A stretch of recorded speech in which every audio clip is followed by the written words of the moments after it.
Hello, YouTube and my Unicorn Tribe members. It's Ursula from Uniquely Ursy. Happy 2022. We made it. I know it's been a minute and I took a little hiatus, but I'm back. And how are you doing? What you up to, boos? So stay tuned and I will give you an update on the latest. My myomectomy surgery is coming up. See you in a moment. Bye.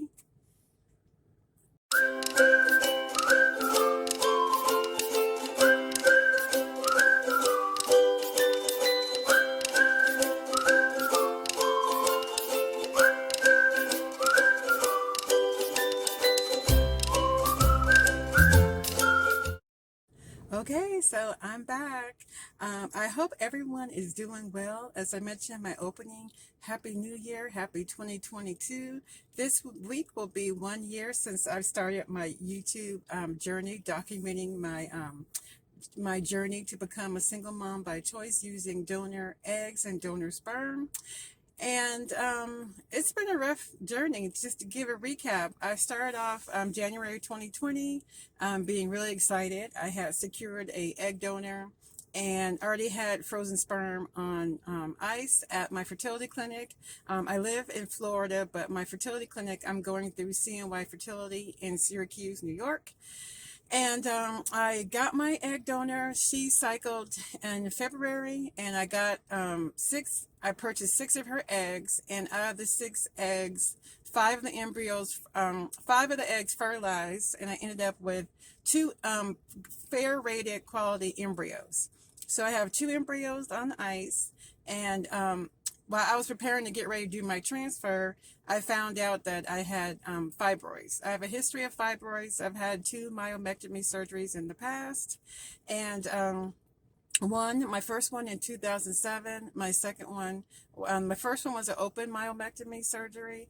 The second one was a laparoscopic in 2011, and I did about 4 transfers, IVF embryo transfers, in 2019 and 1 in 2020. So 3 in 2019 and 1 in 2020 for a total of 4. And as I was preparing to do a new round, I found out that these fibroids have, their location is right near my uterine lining, and they were blocking the successful implantation of my embryos. So that explained why my previous transfers failed, didn't work, and it was decided that I needed to get the fibroids treated. So I didn't really want to have surgery because as I mentioned, I've already had 2 myomectomies previously. So I had did some research in early 2021 and found out about the uterine fibroid embolization, which is also known by the acronym UFE. And I had that procedure in on April, I believe it was April 2nd, April 4th of 2021. And that is where it's not a medical procedure. It's where a radiologist goes in and they cut the uterine artery vein that's feeding the fibroid. And I went through a series of MRIs and other tests where they can get a visualization of where the fibroid was. I had that procedure done in April, and I had to wait 4 months to see the results. And I had my follow-up appointment in September, right before Labor Day weekend. I had my follow-up with the doctor. I used Atlanta Fibroid Center with Dr. Lippman in Atlanta, Georgia. And unfortunately, I found out 4 months after that the procedure failed. My fibroid is very large. Before my procedure, it was measuring 6 centimeters. And actually, after the results showed that my fibroid actually grew. So as you can imagine, I was really devastated because I was hoping it would work. And the only good thing that resulted from that was that I was able to, I reached my out-of-pocket maximum and my deductibles for the year in September, and any procedures and medical expenses I had after that was 100% paid by my insurance. So I quickly made an appointment with my local doctors here, my primary care doctor, and I was referred to a specialist reproductive endocrinologist, who referred me to another reproductive endocrinologist, Jacksonville Reproductive Center of Medicine, Jacksonville Center of Reproductive Medicine. And that's where I found Dr. Christopher Limpari, who it was going to treat my fibroids and do my open myomectomy. You can watch my previous videos on my channel to see more information about that journey. When I tell you God truly blessed, in less than 3 weeks, I found my new doctor, was able to get seen during this time of COVID and cases being canceled, appointments being booked up for months. I was able to get seen by Dr. Limpari, and who said that I should have never really had the UFE. My fibroid was too large at the time in April. That just an FYI, for anyone who has fibroids that measure 6 centimeters or larger, the UFE procedure will not treat your fibroids. The only treatment that will remove the fibroids is to have an open myomectomy. So that is what I'm having. I'm having my appointment with Dr. Limpari. I saw him initially the end of September. I had my fibroid mapping with him in October, and unfortunately, due to cancellations from COVID cases rising, I had to wait. The earliest appointment I could get booked for my open myomectomy was January 26, 2022.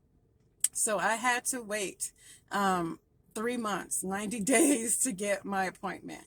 And as you see today, it is January 2nd. And it seemed like it took forever for 2022 to get here.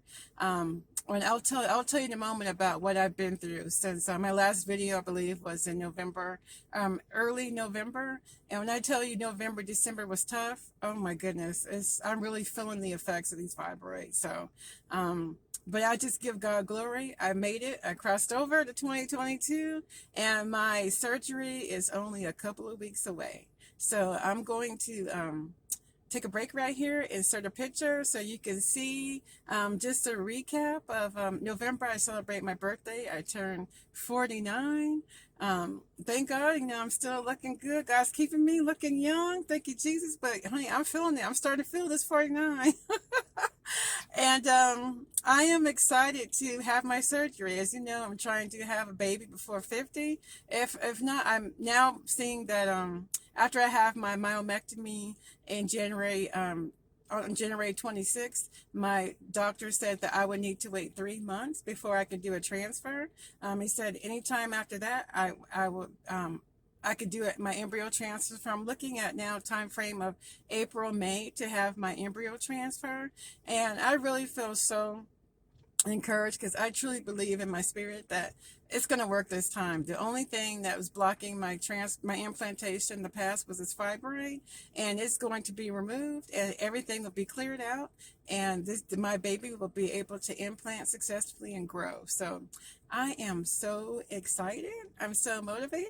I'm just like, I feel like the future is so bright. To be cheesy, I gotta wear shades because it's looking good. It's looking so good. I'm so close to my baby. So close to you. My baby being implanted and coming earthside. So I'm just so encouraged and ready. I'm so ready for this surgery. So anyway, I'm going to implant, and I'm going to show, implant.